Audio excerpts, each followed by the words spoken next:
kulankan oo isugu yimaadeen maamulada deegaanada hoos yimaada degmo xeebeedka Hobyo oo gaaraya in ka badan 70 deegaan ayaa ka dhacay magaalada Gaalkacyo.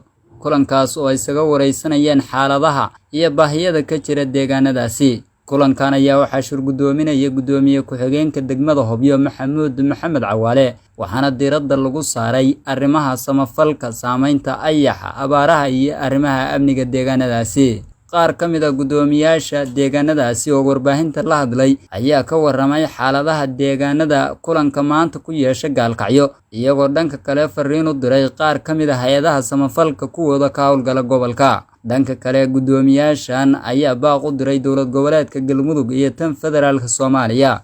ka soo qaybgalayaasha kulankan oo isugu yimaadeen degmooyinka hoostaga tuulooyinka hoostaga degmada Hobyo, waxaa maanta nala fadhiya sidoo kale xubno ka tirsan madaxda degmada Hobyo gudoomiye ku-xigeenka Maxamuud Cawaale oo shirka nagala soo qayb galay. waxa looga hadlayana waxa weeye cabasho deegaanada iyo codsi ay u wadaan maamulka Galmudug iyo dawladda federaalka iyo hay'adaha ka shaqeeya deegaanada hoostaga degmada Hobyo. laakiin meeshan waxaa fadhiya wakiilada ay soo dirsadeen dhammaan degmooyinka hoostaga Hobyo oo gaaraya ilaa 73 tuulo oo kulligood hoos yimaada degmada Hobyo. degmooyinkaas arean u hooseeyo xagga xeebta u xiga meeshaas waxa weeye kiiloomitirkeeda markaan isku celcelino waa 500 oo kiiloomitir oo isku wareega. tuulooyinkaas Hobyo hoostaga ilaa 73 ilaa 72 iyo wax kale hadda la degan yahay ama baraaga ama dhul kale oo la degan yahay.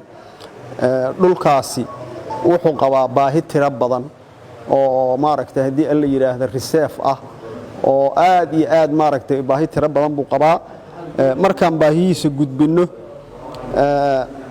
xanuumada coronavirus ama covid-19 sidii adduunku u yaqaan abaartii oo ayixii aad u saameeyay iyo abaarihii oo awalba hore u jiro ku soo laalaabtay. baahidiisa marka inta kuma koobi kara dhulkaas waxa ka mid ah caafimaadkii, waxbarashadii, hadii la yiraahdo adeegii bulshada oo aan gaarin.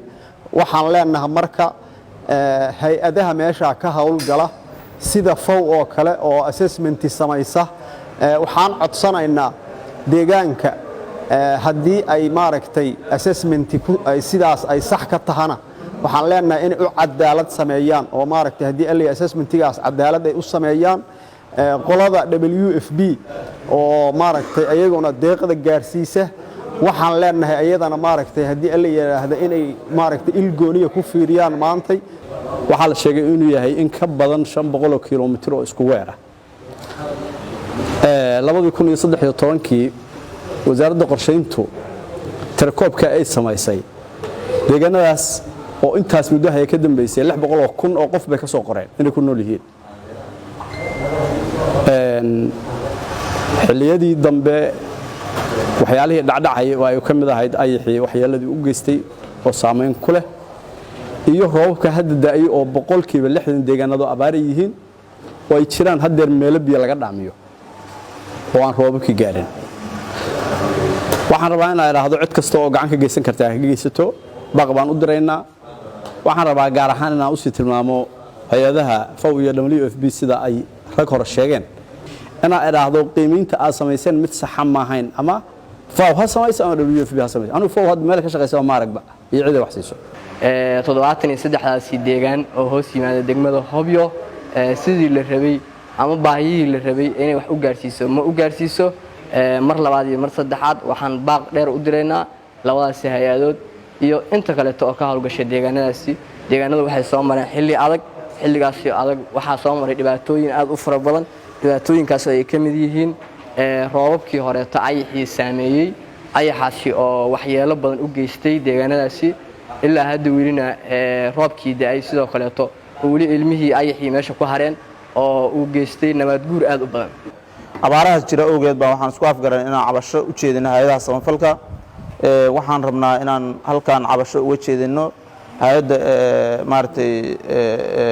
FOW oo arrimaha assessmentiga ku shaqale inaysan wadanka aysan wada gaarin baahidii laga rabay iyo maaragtay warbixinada ay gudbisay hadday saanku sax ku yihiinna waxaan rabnaa inaan caddayno waxa ay sheegtay inaysan sax ahayn waxaan kaloo rabnaa WFP halka inaan cabasho uga jeedino WFP waxaan leenahay waddanka maaragtay shaqo fiican baa u qabataa waa timaadaa laakiin maanta deegaamada waxaa soo gaaray wax ku filan maaha waxa loo qorsheeyay wax ku filan maahan wax kala gaaran maahan ma isa daboolin waxa keenteen waxaan leenahay idukuna waxa aad bixinaysaan gadaal ugu laabta gudoomiye ku-xigeenka degmada Hobyo Maxamuud Maxamed Cawaale oo ugu dambeyntii kulanka soo xiray ayaa u mahad celiyay gudoomiyaasha kulankan isugu yimid wuxuuna xusay in isku duubnidoodu ay muhiim tahay waxa sharaf weyn noo ah maanta inaan ka soo qayb galo runtii isku imaadsinta isku yimaadeen maamulada waaweyn ee ballaaran ee runtii hoostaga degmada Hobyo oo in muddo aan saarag aadan ugu faraxsanahay